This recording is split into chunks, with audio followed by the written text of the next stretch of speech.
2 ಸಲ ಶಿಕ್ಷೆ ಕೊಡೋ ಹಾಗಿಲ್ಲ ಅನ್ನೋ ಕಾನೂನಿನ ಬಗ್ಗೆ ಚೆನ್ನಾಗಿ ಗೊತ್ತಿತ್ತು. ರಾಡ್ನಿ ಹಾಲಿಂಗ್ ಕೊಲೆ ಯಾವಾಗ ಆಯ್ತು ಅಂತ ನನಗೆ ಗೊತ್ತು, ಅಂಡ್ ನಿಜವಾದ ಕೊಲೆಗಾರ ಯಾರು ಅಂತಾನೂ ಗೊತ್ತು. ಮುಗೀತು, ಹೊರಡಿ. ಮುಂದೆ ಏನಾಗುತ್ತೆ ಅಂತ ಕ್ಲೈಮ್ಯಾಕ್ಸ್ ನ ನಾಳೆ ಓದ್ ಹೇಳ್ತೀನಿ. ಓ, ಎಂತ ಕಡೆ ಕತೆ ನಿಲ್ಲಿಸ್ಬಿಟ್ಟ.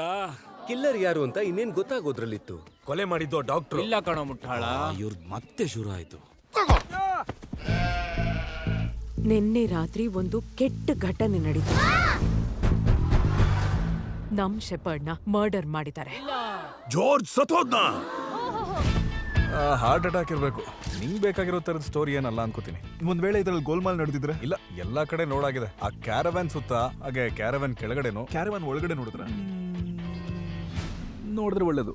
ಲಿಲ್ಲಿ, ಇವಾಗ ಏನ್ ಮಾಡೋದು? ನಮ್ಮನ್ನ ಪ್ರೀತಿಸ್ತಿದ್ದ. ಈ ತರ ಎಷ್ಟೋ ಕತೆಗಳನ್ನ ಕೇಳಿದೀವಿ, ಮತ್ ನಾವೇ ಈ ಕ್ರೈಮ್ ನ ಸಾಲ್ವ್ ಮಾಡ್ತೀವಿ. ನಿಮಗನ್ಸುತ್ತಾ ಒಂದು ಕ್ರೈಮ್ ನ ಸಾಲ್ವ್ ಮಾಡೋಷ್ಟು ಸ್ಮಾರ್ಟ್ ಇದೀರಾ ಅಂತ? ನಿಮಗ್ ಗೊತ್ತಾ ಬುದ್ಧಿ ಇಲ್ದಿರೋ ದಡ್ಡ ಜನಗಳನ್ನ ಮನುಷ್ಯರು ಏನಂತ ಕರೀತಾರೆ ಅಂತ? ಡಕ್ಸ್. ಕುರಿಗಳು. ನಿನ್ ಬಗ್ಗೆನೇ ಹೇಳ್ತಾ ಇರೋದು. ನಾನ್ George lawyer. Mister Hardy $30 million ಬಿಟ್ಟು ಹೋಗಿದ್ದಾರೆ. ಮೋಟಿವ್ ಏನು ಅಂತ ಗೊತ್ತಾಯ್ತು. ಇಲ್ಲಲ್ಲಿರೋ ಎಲ್ಲಾ ಜನರು ಸಸ್ಪೆಕ್ಟ್ಸ್ ಆಗಿರ್ತಾರೆ. ಸ್ವಲ್ಪ ಕ್ಲಿಯರ್ ಆಗಿ ಕಾಣಿಸೋ ಕಡೆ ನೋಡು. ಒಳಗೋಗ್ತೀನಿ.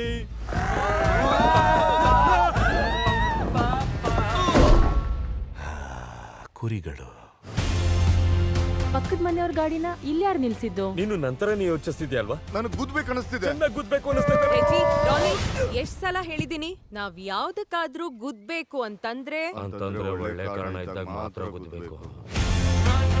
ಜಾರ್ಜ್ ಅವ್ರ ಮಗ. ಅವಳ ಅವತ್ ರಾತ್ರಿ ಇಲ್ಲೇ ಇದ್ಲು.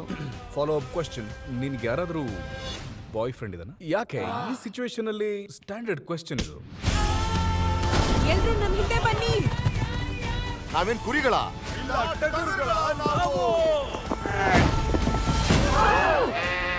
ಆದ್ರೆ ರಿಯಲ್ ವರ್ಲ್ಡ್ ನೀವು ಕೇಳೋ ಕಥೆಗಿಂತ ತುಂಬಾ ವಿಭಿನ್ನವಾಗಿರುತ್ತೆ. ನಾವದಕ್ಕೆ ಹೆದರೋದಿಲ್ಲ. ಮಾಪಲ್ ಇದೇನಿದು? ಇದು ರೋಡ್ ಅನ್ಸುತ್ತೆ. ಯಾವ್ದ್ರಿಂದ ಮಾಡಿರ್ತಾರೆ? ಇದು ಗ್ರಾಸ್ ಅಂತೂ ಅಲ್ಲ, ಅಷ್ಟು ಗೊತ್ತು.